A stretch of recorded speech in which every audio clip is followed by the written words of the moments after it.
A 6-year-old girl stood quietly in the corner when she heard the guards whispering in Spanish. She didn't understand much, but she knew one thing. Something bad was about to happen. With her tiny voice, Clara ran to the millionaire CEO, Jackson, and begged him not to get into the car. He didn't know whether to believe her, but that one warning changed everything. This is the heart-melting story of how an innocent child's courage saved a powerful man and built a bond that money could never buy.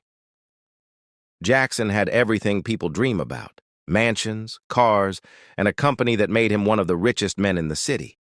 Yet every night, when he returned to his enormous home, silence greeted him. The walls echoed with emptiness, and no one waited at the dinner table.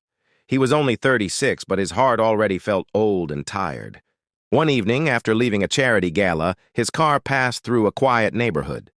Something caught his eye near the dim light of a park gate.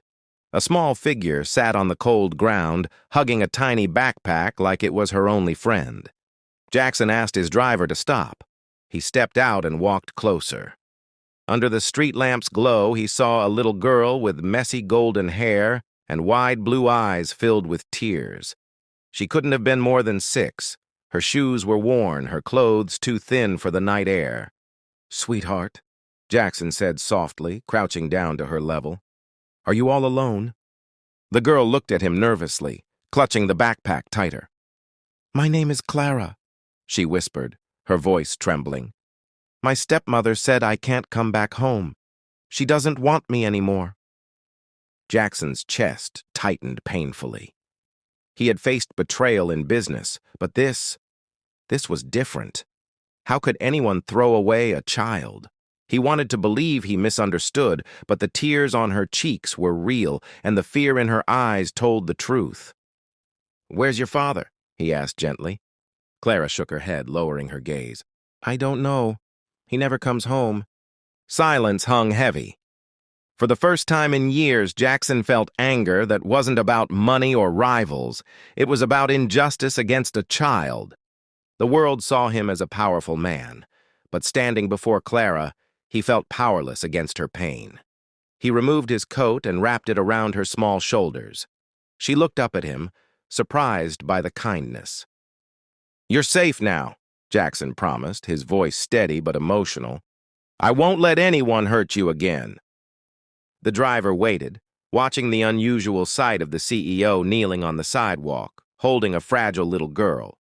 Jackson ignored everything else. He took Clara's tiny hand in his, and she didn't pull away. She looked at him as if she wanted to believe that someone could finally care. "Come with me," he said softly, "just for tonight. You need food, warmth, and a bed. I'll figure the rest out." Clara hesitated for a moment, then nodded slowly. Her trust was fragile, but something about Jackson's voice gave her courage. When Jackson lifted her into the car, she leaned against him, tired and trembling. But for the first time, she felt safe. And for Jackson, who had spent years drowning in loneliness, it was the first night he didn't feel entirely alone. The next morning in Jackson's mansion, the sun streamed through tall glass windows, lighting up the grand hall that usually felt empty. But that day, something was different. A pair of tiny footsteps echoed in the space where silence usually lived. Clara, with her messy golden hair and curious blue eyes, explored every corner of the house as if she had entered a castle from her dreams. She stopped in front of tall paintings, ran her small hands over shiny marble floors, and peeked into rooms bigger than the entire home she once had. Jackson watched her quietly from a distance. For years, his mornings had started with strong coffee, endless phone calls, and silence. But now, his day began with Clara's soft giggles as she chased a house cat through the hallways. It startled him. He didn't remember the last time he had heard laughter inside his home. "Mr. Jackson?" Clara's tiny voice called. He turned, expecting fear or formality. Instead, she walked up to him holding a cookie in both hands. "You didn't eat breakfast, so I saved you half of mine, half a cookie. To anyone else, it was nothing. But to Jackson, it was everything. No one had offered him something so simple, so genuine in years. His throat tightened as he accepted it. "Thank you, Clara," he said softly. She grinned, her missing tooth making her smile even sweeter. "You looked sad. Cookies make me happy. Maybe they'll work for you too." Jackson chuckled, surprised by how this child could see through him so easily. No investor, no business partner, no so-called friend had ever cared whether he smiled. But Clara did. As the days passed, Clara's innocence slowly began to heal the hollow spaces in Jackson's life. She would sneak into his office during long meetings and leave little drawings on his desk. One paper showed him with a crown, another showed herself holding his hand. When he found the sketches, he couldn't help but smile. "You think I'm a king?" he asked. Clara shook her head seriously. "No, you're better. Kings don't save little girls." Those words sank deep into his heart. At dinner, she sat across from him, swinging her little legs and asking questions no adult dared to ask. "Why don't you have a wife?" she asked one evening, her voice full of innocence. Jackson almost choked on his drink. "That's complicated," he replied. Clara tilted her head. "Don't you get lonely? Big houses are scary without people." He didn't answer, but she was right. For years, his mansion had been nothing but walls and silence. Clara's laughter, her chatter, even her crayons scattered on expensive tables, suddenly made the house feel alive. One night, Jackson passed by her room and saw her fast asleep, hugging her teddy bear. He stood at the door for a long time, watching her small chest rise and fall peacefully. Something in him shifted. He wasn't just a lonely millionaire anymore. He was a guardian to a child who trusted him with her whole heart. For the first time, Jackson began to understand what it meant to belong. Not to a company, not to money, but to another human soul. And Clara, without even knowing it, was teaching him the greatest lesson of all. Love is not measured in wealth, but in kindness, care, and the courage to be there for someone who needs you. The mansion had grown warm and lively since Clara arrived, but fate often waits for the right moment to test the bonds of love and trust. One late evening, Jackson was preparing to attend a private dinner with international investors. These meetings were important. They kept his company strong. But Clara, sitting on the staircase in her pink pajamas, hugged her teddy bear and watched him adjust his suit.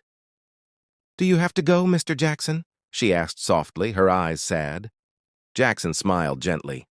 "Just for a little while, sweetheart. I'll be back before you know it."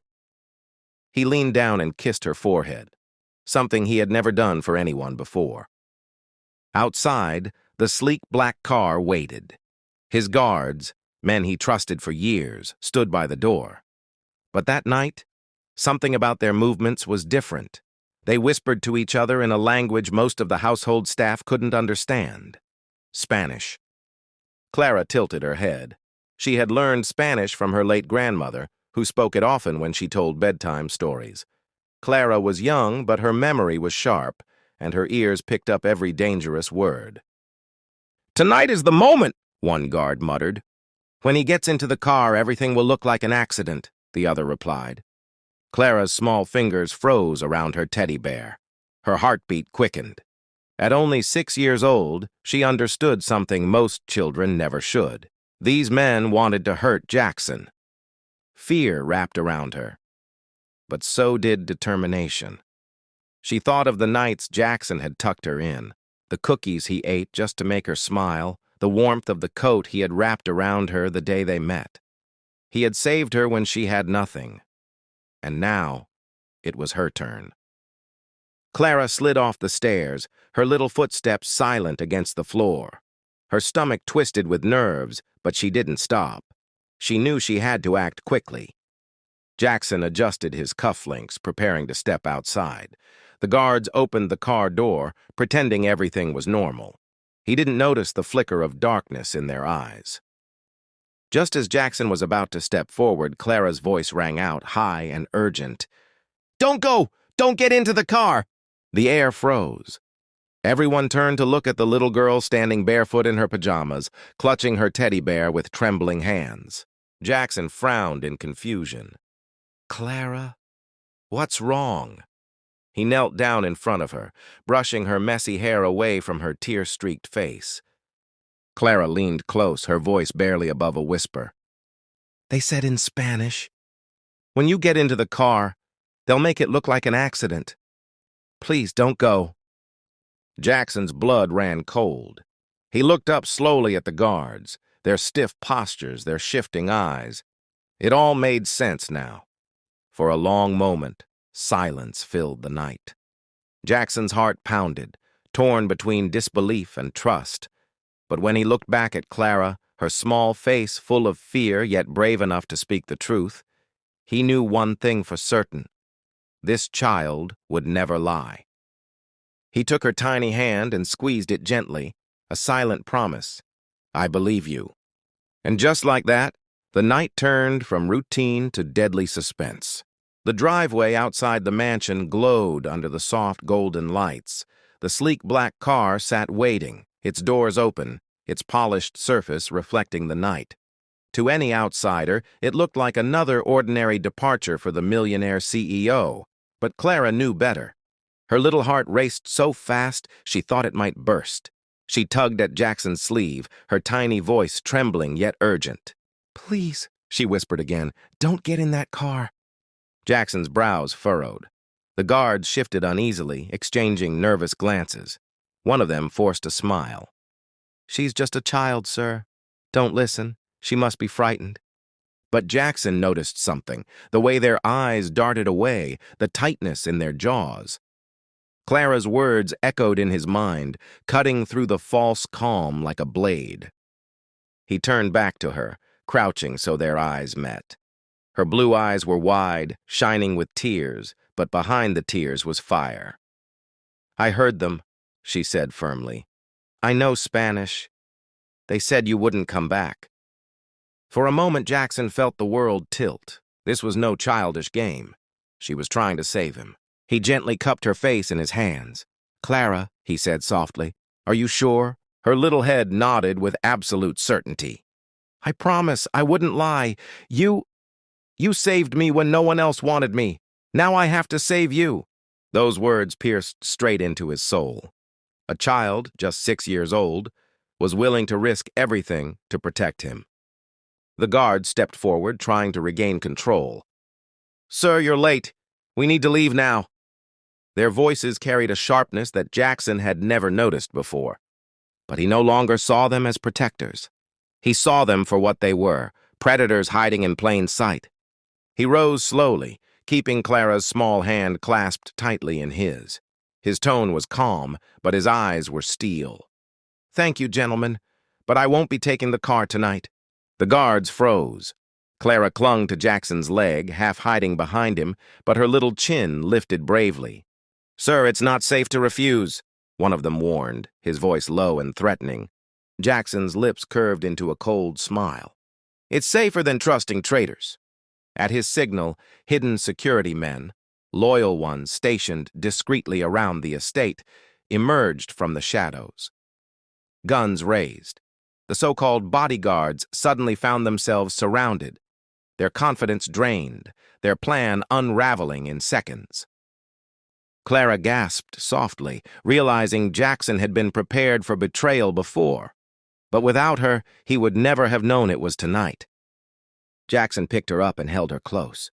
Her small arms wrapped around his neck, trembling. But she whispered, "I told you, Daddy. I couldn't let them hurt you." For the first time in years, Jackson's eyes stung with tears. Not because of fear, but because of the courage of the little girl in his arms. In that moment, he didn't see her as someone he had rescued. He saw her as his family, the one who rescued him. And the night that was meant to steal his life turned into the night he found the true meaning of love and trust. The night air was tense, heavy with the sound of boots on stone as Jackson's loyal security surrounded the false guards. Clara, still in Jackson's arms, buried her face in his shoulder. Her small body trembled, but she whispered, "Don't be scared. I'm here." Those simple words made Jackson's chest tighten. How could a 6-year-old child carry such courage? He pressed a kiss to her golden hair and held her closer. The captured guards dropped their weapons, their fake loyalty gone. Jackson stepped forward, his voice low and filled with fury he rarely showed. "Why?" he demanded. "I gave you trust. I gave you work. And this is how you repay me?" One of the men sneered, spitting words filled with bitterness. "Trust doesn't pay enough. Your enemies offered more." Clara's eyes widened. She didn't understand the world of betrayal and greed. But she understood one thing. These men had wanted to take away the only person who cared about her. "You're bad," she said suddenly, her small voice cutting through the night. She peeked over Jackson's shoulder, her cheeks wet with tears, but her chin lifted bravely. "You wanted to hurt him, and he never hurt anyone." The guards fell silent, shamed not by the millionaire's authority, but by the raw truth spoken by a child. Jackson looked down at her, his throat tight.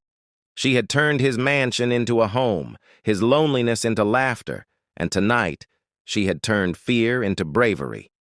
The loyal guards restrained the traitors, dragging them away to face justice. As the danger faded, Jackson finally let himself breathe.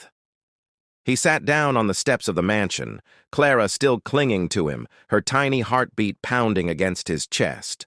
"Clara," he said softly, brushing her damp hair back, "do you know what you did tonight?" She shook her head, eyes blinking up at him. "You saved my life," Jackson whispered, his voice cracking. "Without you, I wouldn't be here. You're my little angel."